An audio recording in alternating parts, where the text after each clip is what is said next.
குழந்தைங்களுக்கான சளி, இருமல், ஆஸ்மா பிரச்சனைகளை வந்து ஹோமியோபதி மெடிசன்ஸ் எடுத்து அதை அதிகப்படுத்தி விட்டுரும், ரொம்ப சீரியஸ் ஆக்கி விட்ருவாங்க அப்படிங்கிற மாதிரியான ஒரு பொருளியை வந்து நிறைய பேர் பரப்பிக்கிட்டே இருப்பாங்க.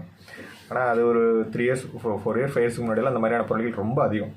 ஆனால் இப்போ நிறைய பேர் வந்து ஹோமியோபதி மெடிசன்ஸ் வந்து ரொம்ப அதிகமாக விரும்புகிறாங்க. அது சரி எடுத்து பார்க்கலான்னு வர்றவங்க இப்போ எல்லா பிரச்சனைகளுக்குமே ஒரு காய்ச்சல் இருந்தால் கூட ஹோமியோபதி மெடிசன்ஸ் எடுக்கிறதுக்கு விரும்புகிறாங்க. மெயின் ரீசன் என்னென்னு பார்த்தீங்கன்னா, ஹோமியோபதி மெடிசன்ஸ் எடுத்து படிப்படியாக அந்த சளி வெளியாகிறத நிறைய பேர் உணர்றாங்க.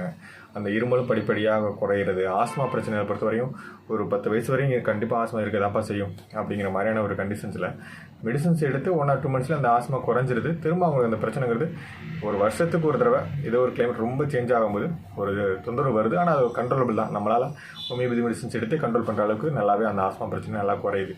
அப்படிங்கிறதால இன்றைக்கி நிறைய பேர் ஹோமியோபதி மெடிசன்ஸ் எடுக்கிறதுக்கு நிறைய விரும்புகிறாங்க.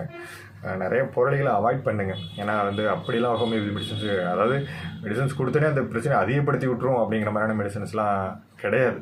அது நிறைய பேர் ஒரு பொருளையே கிளப்பிட்டுக்கிட்டே இருக்காங்க.